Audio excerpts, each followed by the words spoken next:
যুক্তরাষ্ট্র ও ইরানের মধ্যে একটি যুদ্ধ শুরু হলে কি ঘটতে পারে তা কেবল উদ্বেগের বিষয় নয়, বরং বিশ্ব রাজনীতির অন্যতম ভয়াবহ বিপর্যয়ের সম্ভাবনা। সম্প্রতি ইসরায়েল ইরানের পারমাণবিক স্থাপনাগুলোতে আকস্মিক হামলা চালিয়েছে। ইসরায়েলের প্রধানমন্ত্রী বেনিয়ামিন নেতানিয়াহু দাবি করেছেন, ইরানের পারমাণবিক হুমকি সম্পূর্ণ বন্ধ করতেই এই হামলা চালানো হয়েছে। কিন্তু বাস্তবতা বলছে ভিন্ন কথা। বরং এই হামলা মধ্যপ্রাচ্যের রাজনৈতিক স্থিতিশীলতাকে এক ভয়াবহ সংকটের মুখে ঠেলে দিয়েছে এবং যার ফলে সবচেয়ে বড় ক্ষতির মুখোমুখি হতে পারে যুক্তরাষ্ট্র। গত শুক্রবার এই হামলা এতটাই আকস্মিক ছিল যে মাত্র কয়েক ঘন্টা আগে যুক্তরাষ্ট্রের স্টেট ডিপার্টমেন্ট মধ্যপ্রাচ্য থেকে প্রায় 40,000 সেনা ও দূতাবাস কর্মী সহ আমেরিকান নাগরিকদের নিরাপদে সরিয়ে নেওয়ার পরিকল্পনা শুরু করে। এই অপ্রস্তুত পরিস্থিতি প্রমাণ করছে ইসরায়েল সম্ভবত তাদের সবচেয়ে বড় মিত্র যুক্তরাষ্ট্রকেও যথেষ্ট সময় বা পূর্ব সতর্কতা দেয়নি। ফলে ওয়াশিংটন এখন সরাসরি ইরানি পাল্টা হামলার হুমকিতে রয়েছে। যুক্তরাষ্ট্র ইরান সম্পর্কের উত্তেজনা অবশ্য নতুন নয়। 1979 সালে ইসলামী বিপ্লবের পর থেকে দুই দেশের সম্পর্ক অবনতি হতে থাকে। এরপর থেকেই অর্থনৈতিক অবরোধ আর সামরিক হুমকি ছিল নিত্যদিনের ঘটনা। তবে বর্তমানে এই উত্তেজনা যে পর্যায়ে পৌঁছেছে তা অনেক বিশেষজ্ঞের মতে গত কয়েক দশকের মধ্যে সবচেয়ে খারাপ।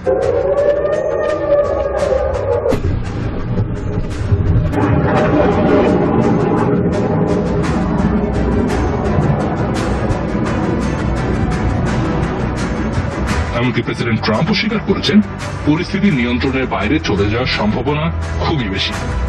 এই মুহূর্তে সবচেয়ে বড় আশঙ্কার বিষয় হল, আমেরিকা যদি সরাসরি এই যুদ্ধে জড়িয়ে পড়ে তার পরিণতি হবে ভয়াবহ। মধ্যপ্রাচ্যে আমেরিকার যুদ্ধের ইতিহাস আমাদের বারবার শিক্ষা দিয়েছে যে আগাম আঘাতের মাধ্যমে যুদ্ধ পরিস্থিতি নিয়ন্ত্রণের চেষ্টা আসলে কখনোই সফল হয়নি, বরং যুদ্ধের কারণে সেই অঞ্চল জুড়ে অরাজকতার সৃষ্টি হয়েছে এবং এক দেশের সমস্যা আর এক দেশে ছড়িয়ে পড়েছে। 2003 সালে ইরাকে আমেরিকার আগ্রাসন একটি বড় উদাহরণ। তখনও বলা হয়েছিল ইরাকের পারমাণবিক কর্মসূচি বন্ধ করতেই হামলা চালানো হচ্ছে, কিন্তু বাস্তবে ইরাকে কোনো গণবিধ্বংসী অস্ত্র পাওয়া যায়নি। যুদ্ধ পরবর্তী সময়ে ইরাকের সামাজিক ও রাজনৈতিক ব্যবস্থা পুরোপুরি ভেঙে পড়ে, যার সুযোগ নিয়ে ওই অঞ্চলে নতুন নতুন সশস্ত্র গ্রুপ গড়ে উঠেছে। এর ফলাফল হিসেবে সৃষ্টি হয় আইএসের মতো ভয়ঙ্কর গোষ্ঠী।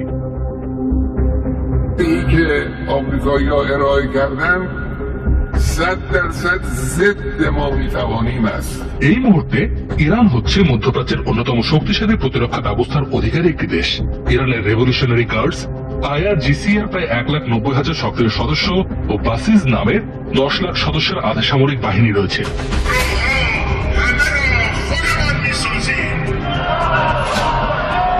তাছাড়া ইরানের ভূখণ্ড পাহাড়ি ও দুর্গম। এই ধরনের ভূখণ্ডে শুধু বিমান হামলার মাধ্যমে সাফল্য পাওয়া প্রায় অসম্ভব। ইয়েমেনে হুতি বিদ্রোহীদের বিরুদ্ধে $7 বিলিয়ন বিমান হামলা চালিয়ে যুক্তরাষ্ট্র সফলতা পায়নি, অথচ ইরান হুতিদের চাইতে বহু গুণে বেশি সামরিক শক্তিশালী। ইসরায়েল ও ইরানের মধ্যকার এই সংঘাত নতুন নয়, কিন্তু এবার পরিস্থিতি এতটাই গুরুতর যে মার্কিন প্রেসিডেন্ট ডোনাল্ড ট্রাম্পও প্রকাশ্যে ইসরায়েলি হামলার সম্ভাবনার কথা স্বীকার করতে বাধ্য হয়েছে।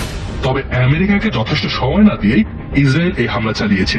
ইসরায়েলের প্রধানমন্ত্রী নেতানিয়াহুর এই ঝুঁকিপূর্ণ সিদ্ধান্ত কেবল ইরানের পারমাণবিক কর্মসূচি ধ্বংস করতে পারেনি, বরং এটিকে আরো বেগবান করেছে।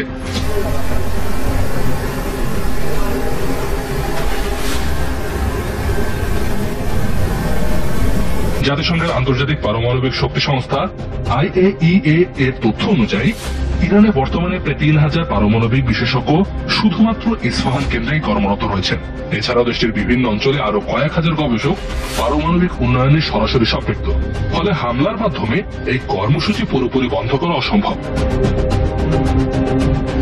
বিশেষজ্ঞদের আশঙ্কা, এই যুদ্ধ মধ্যপ্রাচ্যে অস্ত্রের প্রতিযোগিতা ব্যাপকভাবে বাড়িয়ে দেবে। সৌদি আরব, তুরস্ক, মিশর, সংযুক্ত আরব আমিরাত সহ আরো অন্যান্য দেশও পারমাণবিক অস্ত্রের দিকে ঝুঁকতে পারে। ফলে পুরো অঞ্চল জুড়ে সৃষ্টি হতে পারে ভয়াবহ নিরাপত্তা সংকট। এছাড়া যুদ্ধে যুক্তরাষ্ট্রের সম্ভাব্য অর্থনৈতিক ক্ষতি নিয়েও রয়েছে আশঙ্কা। ব্রাউন ইউনিভার্সিটির এক গবেষণায় দেখা গিয়েছে, গত 2 দশকে আমেরিকার ওয়ার অন টেরর প্রকল্পে খরচ হয়েছে $8 ট্রিলিয়ন বেশি। ইরানের বিরুদ্ধে যুদ্ধ হলে এই ক্ষতির পরিমাণ আরো বহুগুণ বাড়তে পারে। ওদিকে ইসরায়েলের এই আকস্মিক হামলার পেছনে কেবল ইরানের পারমাণবিক কার্যক্রম ধ্বংস করার অভিপ্রায় ছিল না, বরং একটি সুপরিকল্পিত রাজনৈতিক উদ্দেশ্য লুকিয়ে ছিল। ইরানের বর্তমান শাসন ব্যবস্থায় আমূল পরিবর্তন আনা।